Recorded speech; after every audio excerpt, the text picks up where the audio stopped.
You almost certainly can't do all these steps well, because each requires different types of thinking, and virtually nobody can think well in all these ways. For example, goal setting, such as determining what you want your life to be, requires you to be good at higher level thinking, like visualization and prioritization.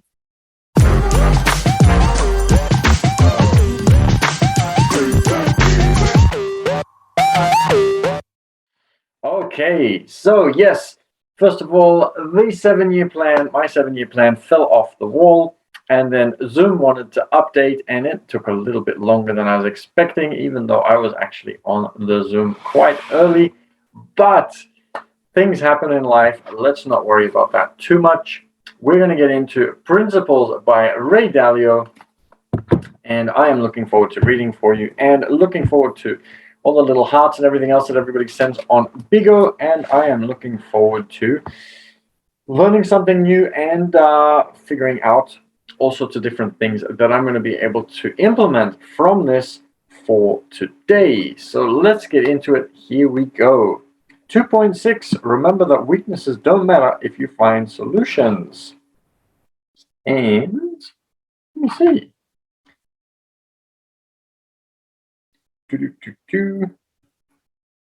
You almost certainly can't do all these steps well, because each requires different types of thinking, and virtually nobody can think well in all these ways.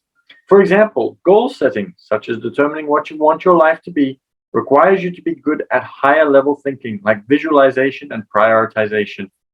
Identifying and not tolerating problems requires you to be perceptive and good at synthesis and maintaining high standards.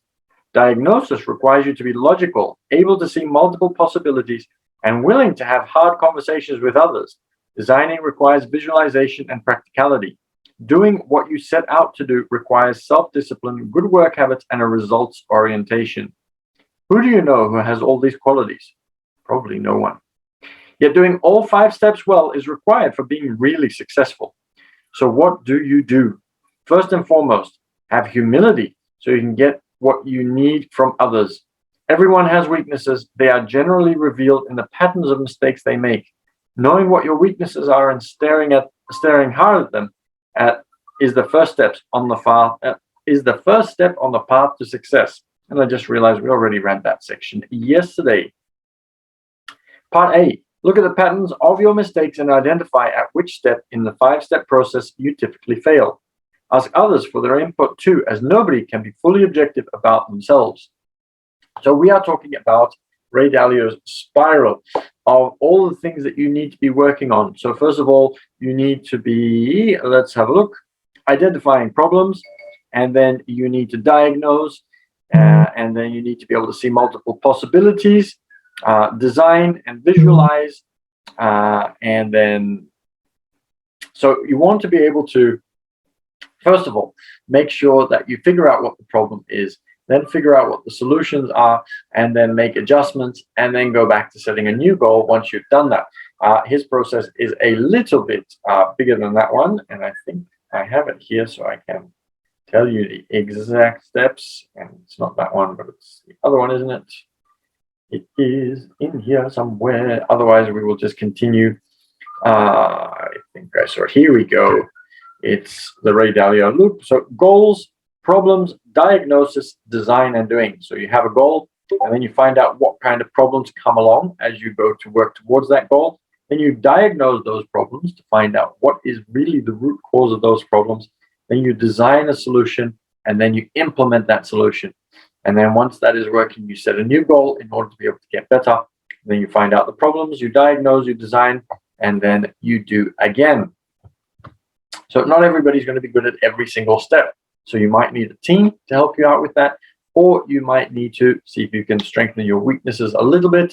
But whatever way you do it is fine. But you want to be constantly looking at what is the goal, what are the challenges that are coming up, how can I adjust that, and then make the adjustments. Everyone has at least one big thing that stands in the way of their success. Find yours and deal with it.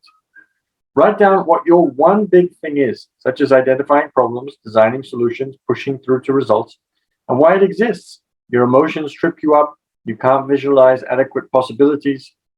While you and most people probably have more than one major impediment, if you can remove or get around that one really big one, you will hugely improve your life.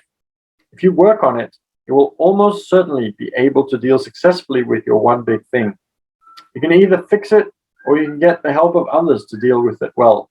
There are two paths to success: to have what you need yourself, or two, to get it from others. The second path requires you have humility. Humility is as important or even more important as having the strengths yourself. Having both is best. On the following page is a template that some people find helpful. And there isn't really anything on the next page, but I think that this whole next section relates to what we were just talking about with regards to that humility. That if you don't have the skill, then you want to find somebody else that can help you with that skill. But you need to be humble. You need to be able to work with somebody. If you put them off, if you upset them, if you piss them off, then of course they're not going to help you, and you will probably have more of an enemy than you have somebody that's actually going to help you. So we need to be humble, and it is really good to be able to work on that. So 2.7, understand your own and others' mental maps and humility. So now we're going to have a look at that humility, and that's probably what he was talking about when he said on the next page. Some people are good at knowing what to do on their own. They have good mental maps. Maybe they acquired them from being taught. Maybe they were blessed with an especially large dose of common sense. Whatever the case, they have more answers inside themselves than others do. Similarly, some people are more humble and open-minded than others. Very quickly, I'm going to come back to this common sense, because common sense is very interesting. So, common sense in this case, I think Ray Dalio is talking about the fact that, let's say, for example, that let's look at procrastination. So some people have parents that teach them that it's not good to procrastinate. And so they are lucky because they have parents that don't procrastinate. So they watch that, they see that, and they don't procrastinate themselves either because they have this good example to follow. Now, of course, there are also kids who have parents and they don't follow the example and they still procrastinate. But the point being that some people have those parents showing them and teaching them, and they get the good habit out of the parent. Now, other people might have parents that procrastinate. And again, there are going to be some children who look up to those parents and they will procrastinate like their parents because they've been taught to and they don't know anything else. But there are others who rebel against their parents' thinking and their parents' way of doing things, and they will do the opposite. So they will not procrastinate. Now, what in this case is common sense? Now, there are business owners who have everything outsourced, and yes, they would have worked well in the beginning, but they have everything outsourced and now they can procrastinate all they like. Or there are business owners who are always working. There are two different kinds all the time for everything. So there are also business owners who are always shouting at their staff and upset, and there are those business owners who are very humble and work together with the staff much more understanding, much more empathetic. So which one is right? Which one is actually common sense? And this is why common sense to me is such a challenge, because there are business owners who believe that you need to be extremely tough and firm but fair, but really, really hard on your staff. And some of them are successful and some of them are not successful. But there are also business owners who are not tough with their staff. They might still be fair. They might be overly fair in that sense and not as firm. And yet there are also those who are successful and those who are not.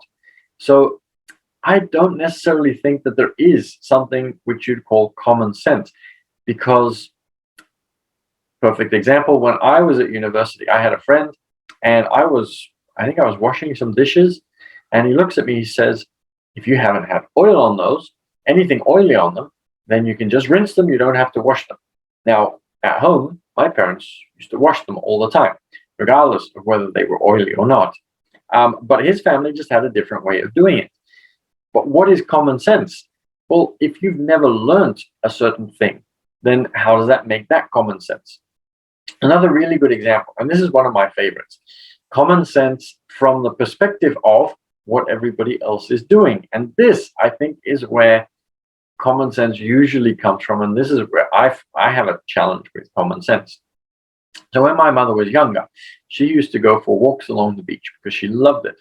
And she would take a whole weekend and she'd go from the north of the country down to the south, and just walk the whole length of all the beaches. And that was something that I think she invented. She just liked walking along the beach. So she would walk not just one beach, but she'd walk from one beach to the next beach and then walk along that one. And so she'd spend the whole weekend just walking from beach to beach. And one day she was sent by her friends to a psychiatrist, to discuss this odd and very nonsensical behavior. It's very, very weird. So she went and she spoke to him, and he told her that this was a bit odd and that other people don't do it. And so he was a little bit concerned about her, that she would spend so much time on this particular hobby that she enjoyed. But yes, he thought that was a little bit weird. It wasn't really common sense. Years later, it became a fad. People decided that they were going to spend a weekend walking from I think about 20, 30 beaches. There was like this whole thing, this whole craze that picked up. And my mother was walking along the beach one day, and this group of people, because now it was like this big thing, this trend to go walking 20 beaches, similar to, I think there's like a 7 bridges challenge here in Sydney. And so this became like a challenge. It was advertised. People started doing it. Somebody organized it and said, let's walk from the north of the country to the south, because Holland's very small. So you can walk from north to south very, very easily. Let's organize that. And they organized it. And my mom's walking along a beach because she's just still walking along the beach because she likes to just meditate and be along the beach. And she's walking there and she sees a whole group of people. And who does she see other than the psychiatrist? So she goes up to him and she says, hey, listen, I'm a bit confused. You told me that this was crazy behavior and I'm still doing it, but who cares? But here you are doing it right now. And his reply to her has always stuck with me as well, because my mom's told me this story many, many times. And he said, when the majority do something, then it is sane behavior. And when an individual is doing something, it is not sane, and that person is insane. And so it is really challenging to say what is right or what is wrong in life. So common sense, what is common sense? Because very often common sense is deemed as what the majority think. But in this case, something that my mother was doing was insane when she was doing it. But when other people were doing it, because a larger group of people were doing it, it is now completely okay. So that to me does not really make a lot of sense. So to me, common sense is something that I take with a bit of a grain of salt. Anyhow, that was a bit of a fun little segue there. Okay. Whatever the case, they have more answers inside themselves than others do. Similarly, some people are more humble and open-minded than others. Humility can be even more valuable than having good mental maps if it leads you to seek out better answers than you could come up with on your own. Having both open-mindedness and good mental maps is most powerful of all.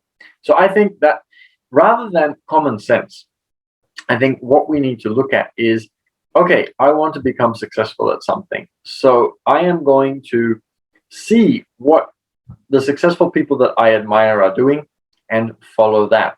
So rather than saying there is a common sense and certain people just automatically know what they need to be doing, there are people doing the opposite that also achieve success. So I think it's really important to just find out what the kind of people that you resonate with. So if you are a beach walker, you go and walk the beach. If you are not a beach walker, you don't go and walk the beach. If you're an exerciser, you go and exercise. If you don't exercise, then that's also fine. There are people who manage to lose weight without going to the gym 5 times a week. There are different ways of getting things done. So that's something that I wouldn't worry too much about. But find who resonates with you, what they are doing, and what to you feels like it's correct. Not common sense in that sense, but what feels right to you, what feels comfortable to you, and then do that in order to be able to achieve your goals. And then if you see, for example, that you are procrastinating, you need to just be observant of yourself and notice that that's the case. then you can do something about it. If you struggle to communicate, then notice that and see if you can find something that you can do about it.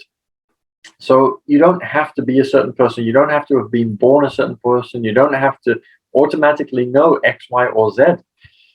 We are on this earth to discover the path as we go along. Okay, to convey this simple concept, imagine rating from 1 to 10 how good someone's mental map is.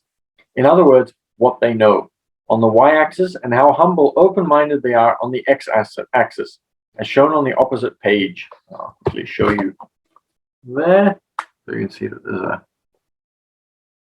graph there. Everyone starts out in the lower left area with poor mental maps and little open-mindedness, and most people remain tragically and arrogantly stuck in that position. You can improve by either going up on the mental map axis by learning how to do things better, or out on the open-mindedness axis. Either will provide you with better knowledge of what to do. If you have good mental maps and low open-mindedness, that will be good but not great. You will still miss a lot that is of value. Similarly, if you have high open-mindedness but bad mental maps, you will probably have challenges picking the right people and points of view to follow. The person who has good mental maps and a lot of open-mindedness will always beat out the person who doesn't have both. Now take a minute to think about your path to becoming more effective. Where would you place yourself on this chart? Ask others where they'd place you. Once you understand what you're missing and gain open-mindedness, that will allow you to get help from others. You'll see that there's virtually nothing you can't accomplish. Most people fail to do this most of the time. In the next chapters, I'll explore why and how to rectify that. Okay, and that brings us to part 3, be radically open-minded, but very quickly just about that part. So yes, if you are not very good at something, you need to find somebody that is good at it, and you need to make sure that you don't put them off. So you need to be good with people. And if you already have the knowledge, then you can do it by yourself. But everything works better in a team because everything gets to a point where it becomes too big for you to be able to do on your own. I'm working on a spreadsheet at the moment, and I ran into some challenges. I just want to tweak a few more little things, and then I'm going to go and have a talk to somebody to have a look at where the changes can be made and whether some of the things can be programmed so that I don't have to type in all the formulas and make it happen that way. But I want to have the basic idea of how it is going to work in my mind first. So make sure that you surround yourself with really good people.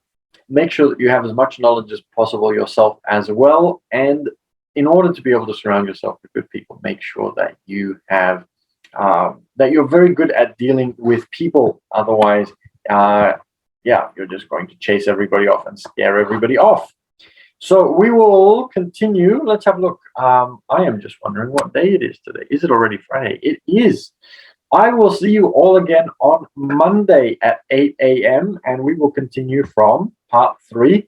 Be radically open-minded. I'm looking forward to that.